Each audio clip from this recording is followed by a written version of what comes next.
할렐루야. 하나님께서 오늘 말씀의 능력을 통하여 우리 가운데 임하시고 하나님의 온전하신 뜻을 나타내실 줄로 믿습니다. 오늘 말씀은 사무엘상 7장 7절에서 17절까지 말씀입니다. 에벤에셀의 하나님이라는 제목으로 함께 나누도록 하겠습니다. 우리가 에벤에셀이라는 말은 참 자주 들었습니다. 많이 들었습니다. 그런데 에벤에셀의 하나님은 어떤 하나님이신가? 에벤에셀을 통해 하나님은 성도의 삶이 어떠한 모습으로 살아가기를 원하시는가? 오늘 말씀을 통해 그 구체적인 내용을 살펴보고 우리의 믿음의 삶에 함께 적용해 보도록 하겠습니다. 이스라엘 백성이 이제 블레셋과 전쟁을 벌이게 됩니다. 이스라엘 백성이 이제 지금 에벤에셀이라는 지역에서 모여 있었습니다. 그리고 그들이 진을 치고 이제 싸움을 준비하는 가운데 있었습니다. 그런데 블레셋 역시 이제 아벡이라는 곳에 진을 치고 이스라엘과의 전쟁을 준비했습니다. 그런데 이스라엘 백성이 가만히 보니까 블레셋에 대한 정보로 의하면 블레셋이 자기들보다 강한 거예요. 이기고 싶습니다. 그래서 한 가지 이 전략을 세웁니다. 그 전략이 무엇이었냐면 바로 실로에 있는 하나님의 궤를 가지고 와서 전쟁의 이제 중심에 놓는 것이죠. 그래서 하나님이 도우신다는 증거를 삼기로 결정을 내립니다.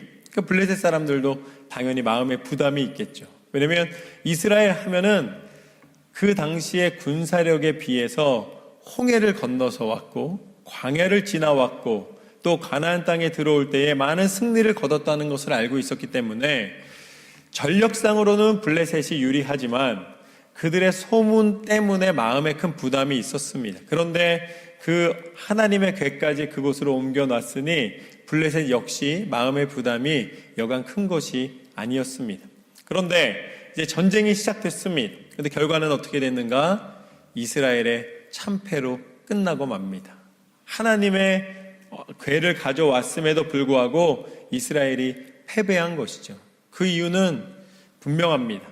그들이 하나님의 뜻대로 순종한 것이 아니라 자신들의 전쟁의 승리를 위해서 하나님의 궤를 임의로 가져왔기 때문입니다. 하나님의 궤는 하나님의 거룩하심의 임재였으나 그들이 그들의 기준과 그들의 방법으로 사용할 때에 그것은 하나님의 거룩하심의 증거가 아니라 그들이 하나님을 움직이기 위한 하나의 우상으로 전락시킨 것입니다.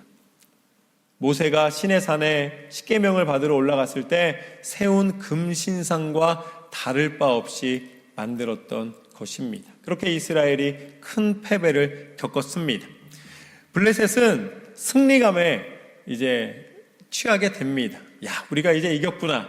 그래서 그 하나님의 궤를, 그 능력을 발휘했던 하나님의 그 임재하심의 상징이 우리한테 왔으니까 우리가 더 강한 신을 가지고 있고 우리가 더 강한 민족이다 라는 걸 증명하기 위해서 이 아스돗에서 자신들이 세운 그 다곤신이라는 그 신상 옆에다가 그 하나님의 궤를 놓습니다. 그 다곤신이 뭐냐면 몸은 사람인데 이 다리 부분은 물고기로 되어 있는 그 모습이에요. 커피숍도 뭐 그런 게 있죠. 그 상징이에요. 그래서 이방 신입니다. 우상입니다. 그런데 그 신전 옆에다가 딱 갖다 둔 것이죠. 그랬는데 어떠한 일이 벌어지는가? 그 다음날 아침에 가서 보니까 다곤 신상이 엎드러져 있는 것입니다. 그래서 누가 와서 이것을 엎드려뜨렸냐? 이제 두렵기도 하고 또 그럴 사람이 없는데 라고 이상히 여기면서 신상을 다시 세웠습니다. 그런데 그 다음날 가봤더니 어떠한 일이 벌어졌냐면 신상이 넘어진 것에서 더하여서 이 머리와 팔이 다 잘려나가고 말았습니다. 그리고 나서 엎어져 있는 것이죠.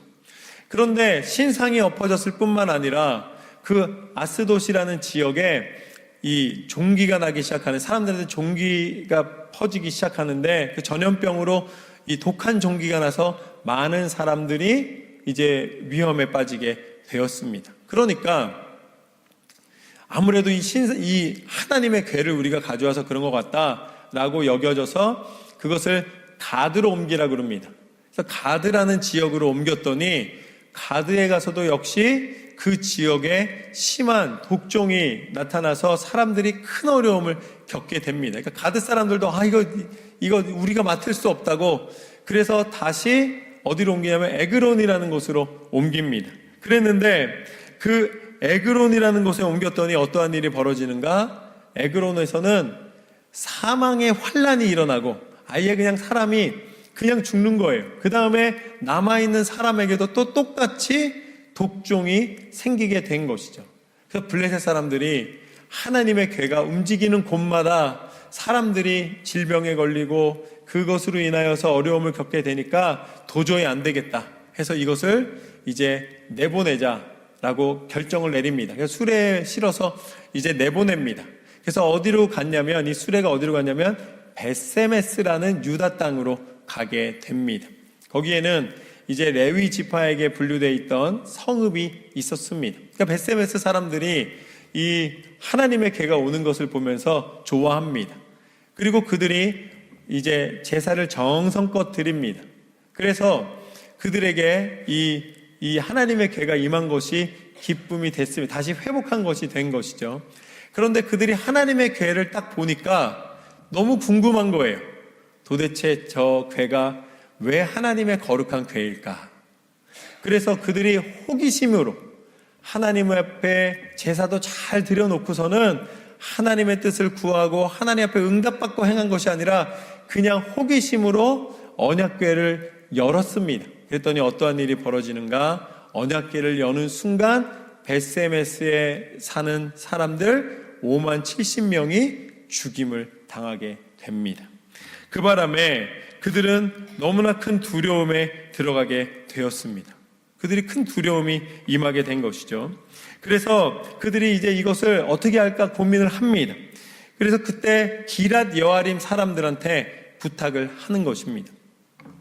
블레셋에서도 가는 곳마다 질병이 있어서 많은 사람들이 죽었고, 또 벳세메스에서는 이 유다 지파 땅 가운데 왔음에도 불구하고 또 레위인들이 그것을 하는 예식을 아니까 그것을 예식을 드릴 때는 하나님 기뻐하시는 줄 알았는데 거기에 또 재앙이 임하여서 5만 명 넘는 사람이 죽게 되었으니 이 하나님의 궤를 맞이한다는 것이 부담이 되는 일이었습니다. 생명을 걸고 해야 되는 일이 된 것이죠. 아마 누구도 그렇게 선뜻 내가 하겠다고 나설 수 있는 상황이 아니었습니다. 그런데 그때 기랏 여아림 사람들에게 요청을 하고 기랏 여아림 사람들이 바로 그 궤를 가지고 갑니다. 근데 기랏 여아림 사람들이 누구냐면 이방인들이었습니다. 원래는 이방인으로 기부스의 한 그 지파 중에 하나였는데, 기부스 사람 중에 한 지파였는데, 근데 그들 중에서 갈렙이 이 산간지역 유다 땅을 정복할 때에 그때 함께 이 유다 지파에 이 소속이 된 사람들이었습니다. 이방인이지만 이스라엘 땅에서 살면서 같이 어우러진 사람들인 것이죠. 그러니까 그들이 그렇게 부담이 되는 일임에도 불구하고, 거기에다가 이방인임에도 불구하고 그들이 그 하나님의 궤를 맞이합니다.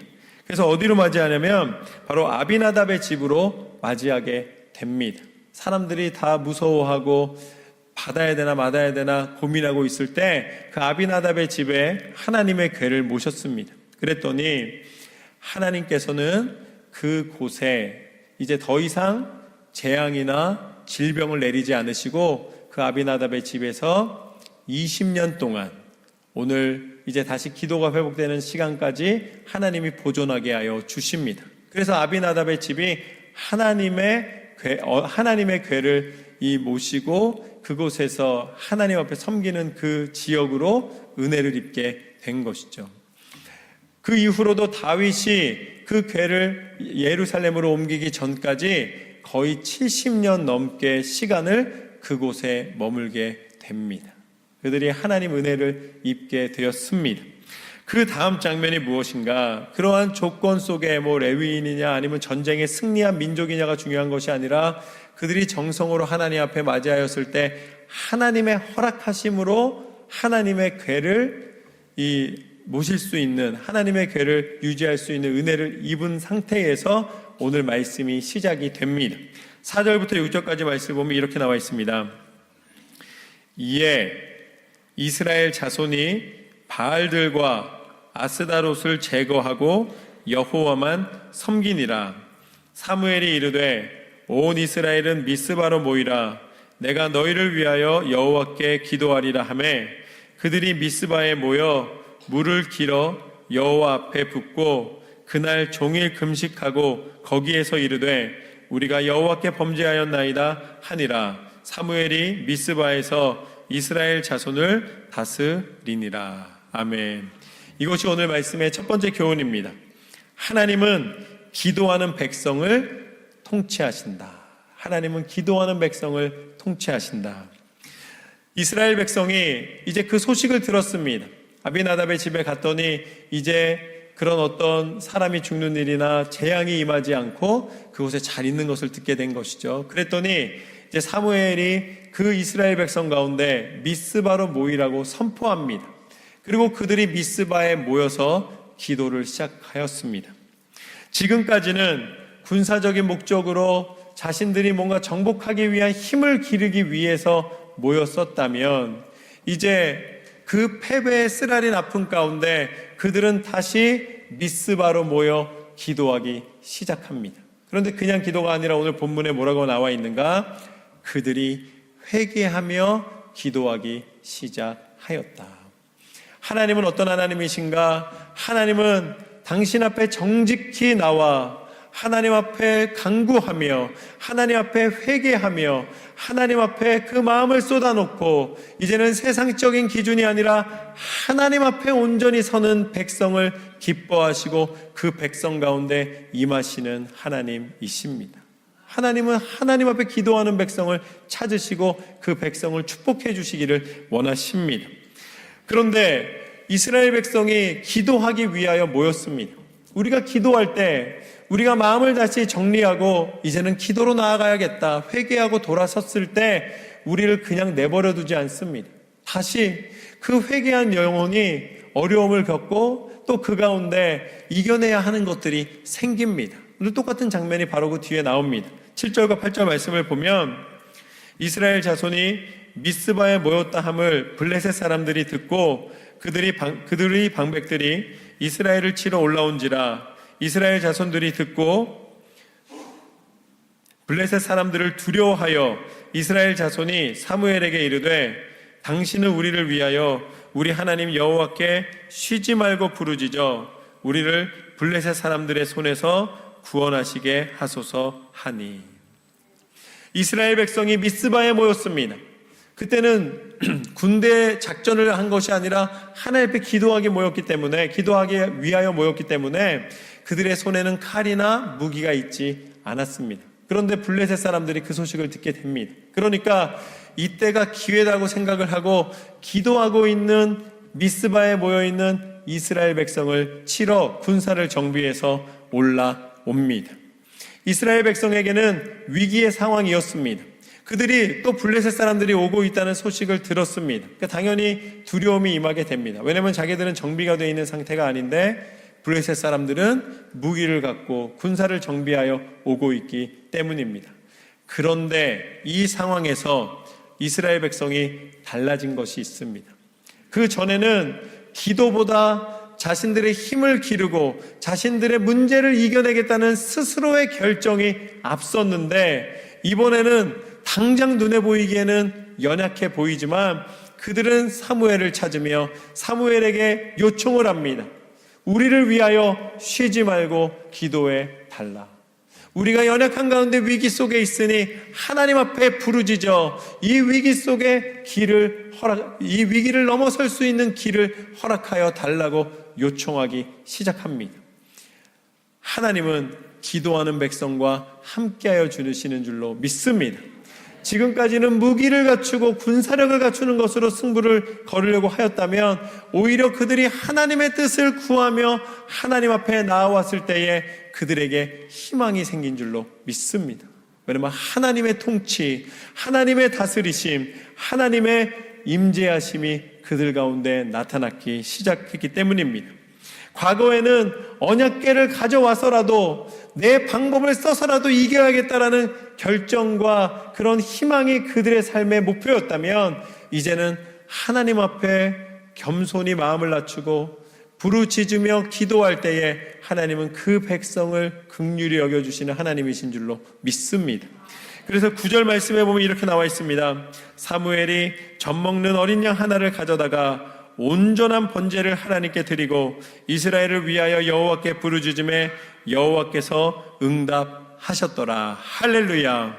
하나님 앞에 온전한 번제를 드렸다라고 말씀에 나와 있습니다. 그 온전한 번제는 어린 양의 제사였습니다. 하나님 앞에 큰 제사가 아니라 하나님을 온전히 따르며 하나님 말씀에 순종하며 하나님을 먼저 찾았을 때에 그 제사 앞에 그 제사를 통해 하나님이 임하여 주셨습니다. 오늘 말씀에 응답하셨다라고 말씀해 주십니다. 그러면서 10절과 11절 말씀을 보면 이렇게 나와 있습니다. 사무엘이 번제를 드릴 때에 블레셋 사람들이 이스라엘과 싸우려고 가까이 오매 그날에 여호와께서 블레셋 사람에게 큰 우레를 발하여 그들을 어지럽게 하시니 그들이 이스라엘 앞에 패한지라. 이스라엘 사람들이 미스바에서 나가서 블레셋 사람들을 추격하여 벳갈 아래에 이르기까지 쳤더라. 할렐루야. 이것이 오늘 말씀의 두 번째 교훈입니다. 하나님은 기도하는 백성에게 승리를 주신다. 하나님은 기도하는 백성이 승리케 하여 주시는 줄로 믿습니다. 하나님의 승리입니다. 그들이 그 블레셋 군사가 가까이까지 왔을 때에, 코앞까지 왔을 때에도 그들은 아마 마음속에 큰 부담이 있었을 것입니다. 이제라도 준비해야 되는 거 아닌가? 아니 이미 때는 늦은 거 아닌가? 인간적인 생각으로는 그 문제의 무게 때문에 도저히 해결할 수 있을까? 아마 걱정과 근심이 더 되었을 것입니다. 그러나 그들이 그 순간에도 기도를 멈추지 않고 하나님 앞에 온전한 제사로 사무엘과 함께 나갔을 때에 하나님께서는 그 백성 가운데 승리를 허락하여 주셨습니다. 그들이 총칼로 이긴 것이 아니라 그들이 하늘의 우레를 통하여서 하나님의 방법을 통하여서 기도하는 그들에게 하나님 응답하여 주신 줄로 믿습니다. 하나님 앞에 기도의 능력을 통해 하나님이 이기게 하시리라. 열왕기하 6장 말씀을 보면은 이스라엘 백성 가운데 이 아람 군대가 이 쳐들어오는 장면이 나옵니다.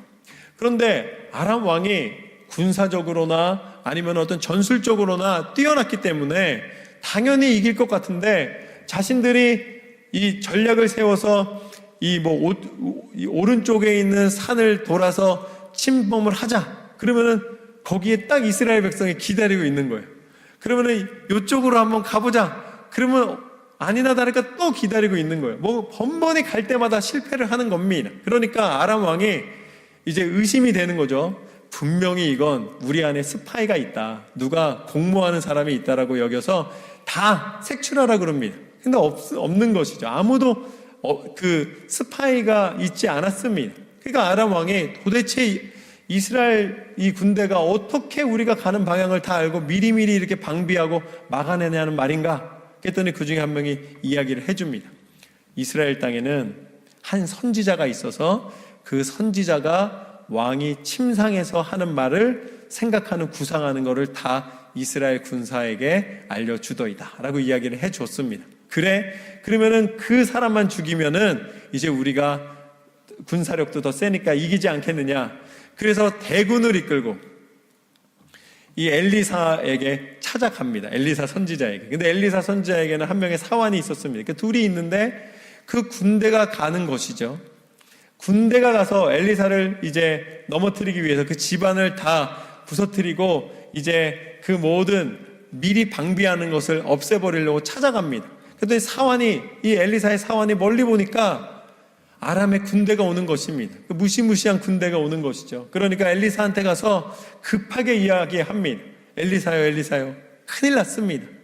지금 밖에 아람 군대가, 수많은 군대가 우리를 향해 오고 있습니다. 라고 이야기를 했습니다. 그랬더니 엘리사가 그냥 내버려 두라고 이야기합니다. 그러니까 지금으로 말하면 지금 위기 상황이 엄청나게 있는데 그냥 조용히 밥 먹으면서 책을 읽으면서 있는 거예요. 그러니까 사환 혼자 마음이 급한 것이죠. 그래서 사환이 마지막에 이제 거의 다 다가왔을 때 엘리사에게 이야기를 합니다. 이거 더 이상은 안 됩니다. 지금 우리가 피하든지 도망가든지 어떤 방법을 써야 됩니다. 기도로 뭔가 능력이 나타나는지 지금 필요합니다라고 엘리사에게 이야기했을 때 그 사환에게 뭐라고 말하냐면 우리의 군사가 더 많다. 사환이 너무 놀라는 거예요. 왜냐하면 아니 우리 둘밖에 없는데 저기는 지금 수만 명의 군인이 지금 다가오고 있고 우리는 지금 2명밖에 없는데 우리가 더 많다는 게 말이 됩니까? 라고 이야기하는 것이죠. 그때 엘리사를 통해 하나님이 그 사환의 눈을 열어주십니다. 그랬더니 그 엘리사의 집 주변에 하나님께서 보내신 불말과 불병거가 가득 서 있는 모습을 사환이 보게 하여 주십니다. 하나님은 어떤 하나님이신가? 하나님은 우리를 승리케 하시는 하나님이신 줄로 믿습니다.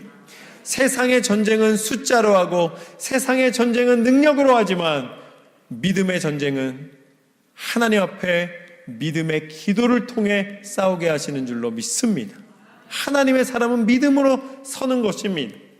제가 이제 신방을 갈 때 있습니다. 그리고 또 연약한 가운데 병상에 놓이신 우리 성도님들을 찾아갈 때 있습니다. 제가 드리는 기도가 있습니다. 그것은 무엇이냐면 하나님, 이 시간 그곳을 이제 우리 성도님을 찾아갈 때에 하나님께서 천국과 천사와 동행하여 주셔서 그 집에 또 그 연약함 속에 있는 가운데 하나님의 능력으로 하나님의 승리로 임하여 주옵소서. 어떠한 사단의 세력도 틈타지 못하고 하나님이 물리쳐 주시고 하나님의 승리를 선포하게 하여 주옵소서. 비록 우리는 연약하지만 기도할 때에 하나님이 천군과 천사를 동원해서라도 우리에게 하나님의 일을 이루시는 줄로 믿습니다. 눈에 보이지 않기 때문에 없는 것이 아니라 눈에 보이지 않음에도 불구하고 우리가 기도할 때에 하나님의 군대가 하나님의 능력의 손이 우리를 이기게 하시는 줄로 믿습니다. 하나님의 함께 하심으로 우리는 승리하노라. 사단이 끊임없이 우리를 넘어뜨리려 한다 할지라도 우리가 두려워하거나 낙심하지 말 것은 하나님의 군대는 승리의 군대입니다. 하나님을 바라보며 나아가시기를 주님의 이름으로 축원합니다. 그렇게 숫자적인 열세에도 불구하고 하나님은 미스바에 모여 기도하는 이스라엘 백성의 기도를 들으시고 그들의 회개와 그들의 간구를 들으시고 하나님께서는 블레셋을 물리쳐 주신 줄로 믿습니다. 그랬더니 어떠한 일이 벌어지는가? 12절 말씀부터 보면 이렇게 나와 있습니다. 사무엘이 돌을 취하여 미스바와 센 사이에 세워 이르되 여호와께서 여기까지 우리를 도우셨다 하고 그 이름을 에벤에셀이라 하니라. 이에 블레셋 사람들이 굴복하여 다시는 이스라엘 지역 안에 들어오지 못하였으며 여호와의 손이 사무엘이 사는 날 동안에 블레셋 사람들을 막음해 블레셋 사람들이 이스라엘에게서 빼앗았던 성읍이 에기론부터 가드까지 이스라엘에게 회복되니 이스라엘이 그 사방 지역을 블레셋 사람들의 손에서 도로 찾았고 또 이스라엘과 아모리 사람 사이에 평화가 있었더라. 아멘. 하나님께서 이 놀라운 은혜와 능력으로 허락하여 주신 줄로 믿습니다. 이것이 오늘 말씀의 세 번째 교훈입니다. 에벤에셀의 하나님의 손이 도우시리라. 할렐루야.